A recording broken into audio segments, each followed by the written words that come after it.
सभी को हर हर महादेव। अगर आपको मेरे द्वारा दी गई ये जानकारी पसंद आए तो मेरे चैनल को सब्सक्राइब करें और मेरे इस वीडियो को लाइक करें। भगवान शिव कौन है? यह प्रश्न कई बार हमारे मन में उठता है। कभी यह कहा जाता है कि ब्रह्मा जी ने भगवान शिव को उत्पन्न किया क्योंकि वे ही सृष्टि के रचयिता हैं, तो कभी यह कहा जाता है कि भगवान शिव के रुद्र रूप को ब्रह्मा जी द्वारा अपने नेत्र से उत्पन्न किया था, तो कभी यह कहा जाता है कि भगवान शिव ने इस सृष्टि के लिए भगवान ब्रह्मा एवं भगवान विष्णु को उत्पन्न किया। यह समझने में कई बार असमंजस्य की स्थिति पैदा हो जाती है। चलिए पुराणों के माध्यम से जानते हैं कि भगवान शिव कौन है। शिव पुराण के अनुसार जब भगवान ब्रह्मा जी को यह अहंकार होने लगा था कि वही सब देवों में सर्वप्रथम है तथा उन्होंने ही सभी जीव जंतुओं, देवों एवं दैत्यों की रचना की है, तो उनसे बड़ा कोई कैसे हो सकता है। तो इसी कारण भगवान शिव एक ऊर्जा पुंज के रूप में प्रकट हुए और ब्रह्मा जी को उस पुंज के छोर का अंत ढूंढने को कहा। किंतु ब्रह्मा जी अपने ही अहंकार में रहते हैं और कहते हैं कि मैंने इस छोर का अंत देखा है। तब भगवान शिव उनके अहंकार से क्रोधित होकर उनके एक सिर को काट देते हैं। तब ब्रह्मा जी को ज्ञात हो जाता है कि यह ही सदाशिव हैं, जो कि अनंत है, जिनका कोई भी छोर नहीं है, जो आदि अनादि काल से इस सृष्टि में है, जो स्वयं ही काल है, अर्थात मृत्यु भी वही है और समय भी वही है। भगवान शिव को हम पंचानन भी कहते हैं। पंचानन से तात्पर्य है पंच यानी पांच आनन यानी मुख। भगवान शिव के 5 मुख हैं: सद्योजात, वामदेव, तत्पुरुष, अघोर और ईशान। और प्रत्येक मुख में 3-3 नेत्र भी हैं। भगवान शिव के 5 मुख चारों दिशाओं में और 5वां मध्य में है। भगवान शिव के पश्चिम दिशा का मुख सद्योजात है। यह बालक समान स्वच्छ, शुद्ध व निर्विकार है। उत्तर दिशा का मुख वामदेव है, अर्थात विकारों का नाश करने वाला। और दक्षिण दिशा का मुख अघोर है। अघोर का अर्थ है निंदित कर्म करने वाला। निंदित कर्म करने वाला भी भगवान शिव की कृपा से निंदित कर्म को शुद्ध बना लेता है। भगवान शिव के पूर्व मुख का नाम तत्पुरुष है। तत्पुरुष का अर्थ है अपनी आत्मा में स्थिर रहना। उद्धर्व मुख का नाम ईशान है। ईशान का अर्थ है स्वामी। भगवान शिव के 5 मुखों में उद्धर्व मुख ईशान दुग्ध जैसे रंग का, पूर्व मुख तत्पुरुष पीत वर्ण का, दक्षिण मुख अघोर नील वर्ण का, पश्चिम मुख सद्योजात श्वेत वर्ण का और उत्तर मुख वामदेव कृष्ण वर्ण का है। शिव पुराण में भगवान शिव कहते हैं, सृष्टि, पालन, संहार, तिरोभाव और अनुग्रह, मेरे ये 5 कृत्य मेरे 5 मुखों द्वारा धारित हैं। जगत के कल्याण की कामना से भगवान सदाशिव के विभिन्न कल्पों में उनके अवतार हुए, जिनमें उनके सद्योजात, वामदेव, तत्पुरुष, अघोर और ईशान अवतार प्रमुख हैं।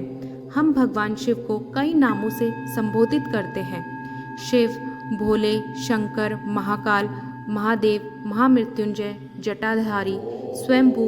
शिव के कई नाम एवं कई रूप हैं, लेकिन क्या आपको पता है शिव, सदाशिव और शंकर तीनों अलग अलग हैं। कहने का मतलब है कि तीनों अलग होकर भी एक हैं और एक होकर भी अलग हैं। भगवान शिव अपने 5 विशिष्ट मुखों का रहस्य बताते हुए माता अन्नपूर्णा से कहते हैं कि ब्रह्मा मेरे अनुपम भक्त हैं। उनकी भक्ति के कारण मैं प्रत्येक कल्प में दर्शन देकर उनकी समस्या का समाधान किया करता हूँ। श्वेत लोहित नामक 19वें कल्प में भगवान ब्रह्मा सृष्टि रचना के ज्ञान के लिए परम ब्रह्मा का ध्यान कर रहे थे। तब भगवान शिव ने उन्हें अपने पहले अवतार सद्योजात के रूप में दर्शन दिए। इसमें वे एक श्वेत और लोहित वर्ण वाले शिखाधारी कुमार के रूप में प्रकट हुए और सद्योजात मंत्र देकर ब्रह्मा जी को सृष्टि रचना के योग्य बनाया। रक्त नामक 20वें कल्प में रक्तवर्ण भगवान ब्रह्मा पुत्र की कामना से परमेश्वर का ध्यान कर रहे थे। उसी समय उनसे एक पुत्र प्रकट हुआ जिसने लाल रंग के वस्त्र आभूषण धारण किए थे।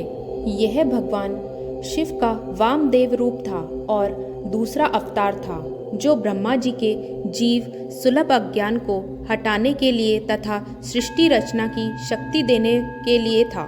भगवान शिव का तत्पुरुष नामक तीसरा अवतार पीतवासा नाम के 21वें कल्प में हुआ। इसमें ब्रह्मा जी पीले वस्त्र, पीली माला, पीला चंदन धारण कर जब सृष्टि रचना के लिए व्यग्र होने लगे तब भगवान शिव ने उन्हें तत्पुरुष रूप में दर्शन देकर इस गायत्री मंत्र का उपदेश किया।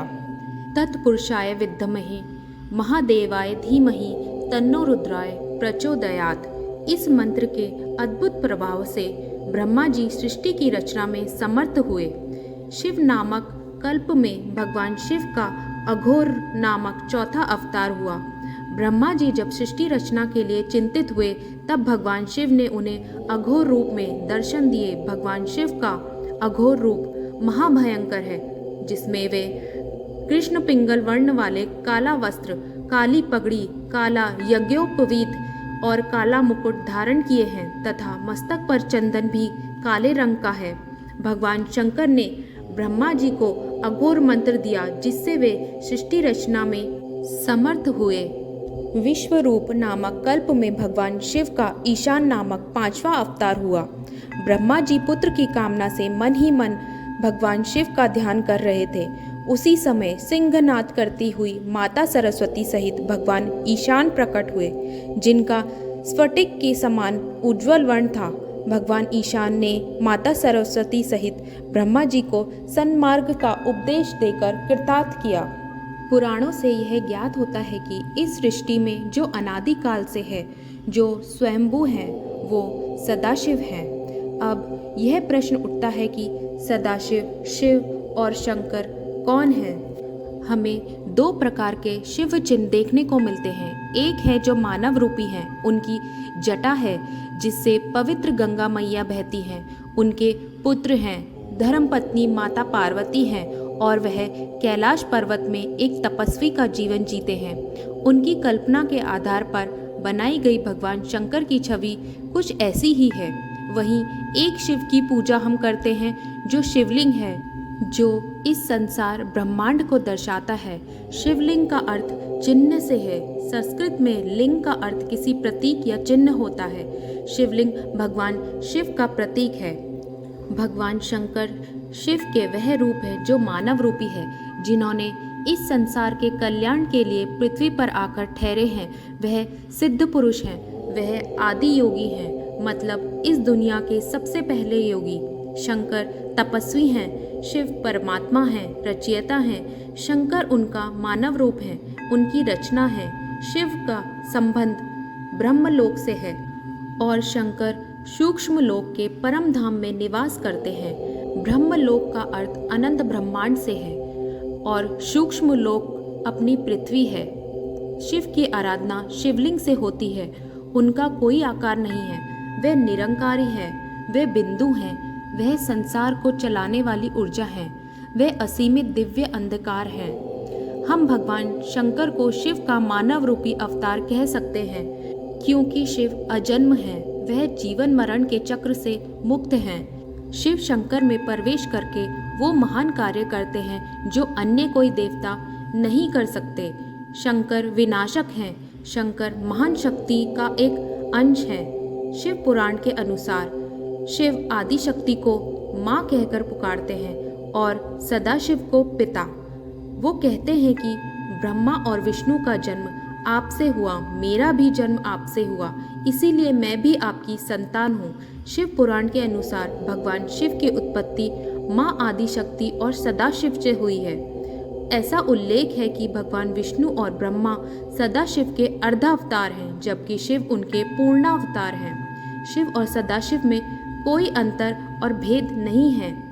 जब हम सदाशिव के बारे में बात करते हैं तो हम इस संसार की महान आत्मा के बारे में सोचते हैं, जो परमात्मा है, संसार की शक्ति हैं, वो अनंत हैं। और जब हम शिव के बारे में सोचते हैं जो कि सदाशिव ही नहीं, वह भी निराकार हैं, अनंत हैं। और जब हम शंकर के बारे में बात करते हैं तो वह मानव रूपी देवता हैं जो पृथ्वी में रहते हैं, जिन्हें हम भोलेनाथ कहते हैं।